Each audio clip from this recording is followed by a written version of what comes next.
बहुत समय पहले की बात है। एक छोटा सा गांव था जिसका नाम सुखपुर था। यह गांव अपनी ईमानदारी और शांति के लिए प्रसिद्ध था। गांव के बीचों बीच एक प्राचीन शिव मंदिर था, जहां हर सोमवार को श्रद्धालु दूर दूर से पूजा करने आते थे। लोग श्रद्धा से दानपेटी में पैसे डालते और इन पैसों से गांव के गरीबों की मदद की जाती थी। हे भगवान, इस गांव पर अपनी कृपा बनाए रखना। यहाँ के लोग कितने सरल और दयालु हैं। पुजारी जी, सुखपुर में तो कभी चोरी नहीं हुई। लगता है भगवान खुद गांव की रक्षा कर रहे हैं। हाँ, हमारे गांव में हर कोई एक दूसरे पर भरोसा करता है। यहाँ तो दरवाजे भी खुले रहते हैं। लोगों की जिंदगी शांत थी, मगर उन्हें नहीं पता था कि उनकी यह शांति जल्द ही भंग होने वाली है। एक दिन पुजारी रामदास ने देखा कि दानपेटी में रखे पैसे उम्मीद से कम थे। उन्होंने सोचा कि शायद इस बार लोगों ने कम दान दिया होगा, मगर जब अगले हफ्ते भी वही हुआ तो उनका माथा ठनक गया। ऐसा कैसे हो सकता है? हर हफ्ते दान कम क्यों निकल रहा है? उन्होंने यह बात गांव के मुखिया दीनू काका को बताई। मंदिर में चोरी, ये तो कभी नहीं हुआ। कोई बाहर का आदमी होगा। पर रात में मंदिर बंद रहता है। बिना ताले टूटे कोई अंदर कैसे आ सकता है? धीरे धीरे यह खबर पूरे गांव में फैल गई। लोग परेशान हो गए, क्योंकि किसी ने कभी सुखपुर में चोरी की बात नहीं सुनी थी। गांव के लोग मंदिर के बाहर इकट्ठा हुए। सबके चेहरे पर चिंता की लकीरें थी। अगर कोई चोर है तो उसे पकड़ना ही होगा। ये भगवान का अपमान है। पर अगर चोर गांव का ही हुआ तो हम रात में पहरा देंगे। चोर को पकड़ना ही होगा। लोगों ने मंदिर के बाहर रात में पहरा देना शुरू किया, मगर न कोई आया न कोई गया। चोर का कोई निशान नहीं मिला। क्या चोर जादूगर है? न कोई आता है न जाता है, फिर पैसे कैसे गायब हो रहे हैं? अब सभी लोग हैरान हो गए। उसी समय गांव में एक वृद्ध साधु बाबा आए। उनका नाम था महादेव बाबा। लोग उनकी बुद्धिमत्ता के किस्से दूर दूर तक सुनते थे। यहाँ कुछ अनहोनी हो रही है। बाबा, मंदिर में चोरी हो रही है, लेकिन चोर पकड़ में नहीं आ रहा। सच ज्यादा देर तक छिप नहीं सकता। चोर की दाढ़ी में तिनका होता है।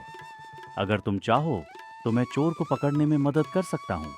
गांव वाले खुश हो गए और बाबा से मदद की विनती करने लगे। महादेव बाबा ने कहा कि अगले दिन पूरे गांव को मंदिर में बुलाया जाए। कल सुबह सभी लोग मंदिर आएंगे। हम एक मंत्र जाप करेंगे, जिससे सच सामने आ जाएगा। पर बाबा, इससे चोर कैसे पकड़ा जाएगा? अपराधी का मन कभी शांत नहीं होता। मंत्र के दौरान चोर बेचैन हो जाएगा। गांव वाले मान गए, मगर गोपाल, जो असली चोर था, यह सुनकर घबरा गया। अगली सुबह पूरा गांव मंदिर में इकट्ठा हुआ। बाबा ने सबको शिवलिंग के सामने बैठाकर मंत्र जाप शुरू कराया। सब अपनी आंखें बंद करो। जो निर्दोष है उसे कुछ महसूस नहीं होगा, पर जिसने चोरी की है उसका मन अशांत हो जाएगा। सबने आंखें बंद कर ली, मगर गोपाल की बेचैनी बढ़ती जा रही थी। उसे लग रहा था जैसे सचमुच उसकी दाढ़ी में तिनका फंसा हो। अगर बाबा सच में कुछ कर सकते हैं तो कहीं मेरी चोरी पकड़ी गई तो? उसका माथा पसीने से भीग गया। मंत्र समाप्त होने के बाद बाबा ने आंखें खोली। अब सब खड़े हो जाएं। जो बार बार अपनी दाढ़ी छू रहा था वही चोर है। सबने देखा कि गोपाल लगातार अपनी दाढ़ी खुजा रहा था। अरे, गोपाल बार बार दाढ़ी खुजा रहा था। गोपाल हक्का बक्का रह गया। सबकी नजरें गोपाल पर टिक गईं। हाँ, मैंने चोरी की। मेरी बेटी की शादी के लिए पैसे नहीं थे। मुझे लगा भगवान के पैसे से मदद लेना बुरा नहीं होगा। गांव वाले यह सुनकर हैरान रह गए। तूने भगवान के घर से चोरी की, तुझे शर्म नहीं आई? मुझे माफ कर दो, मैं अपनी गलती सुधारना चाहता हूँ। गांव की पंचायत तुरंत इकट्ठा हुई। सभी लोग मंदिर के चौक में जमा हो गए। गोपाल, तुमने मंदिर से चोरी की है। ये बहुत बड़ा अपराध है। अब पंचायत को फैसला लेना होगा। उसे गांव से निकाल देना चाहिए। ऐसे आदमी पर भरोसा नहीं किया जा सकता। पर उसकी बेटी की शादी है। क्या हम उसे सुधरने का एक मौका नहीं दे सकते? हर इंसान से गलती होती है।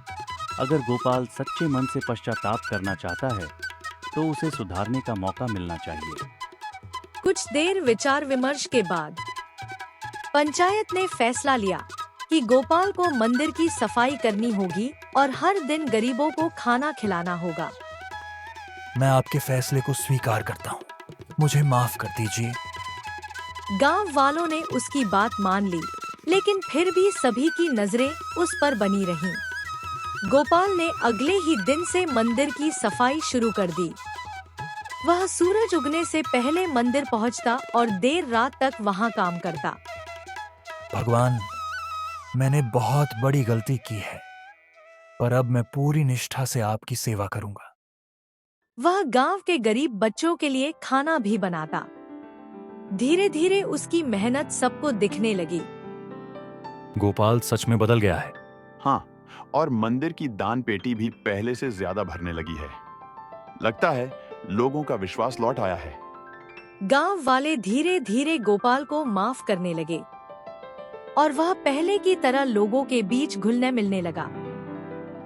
कुछ महीनों बाद सुखपुर गांव में फिर से वही पुरानी शांति लौट आई।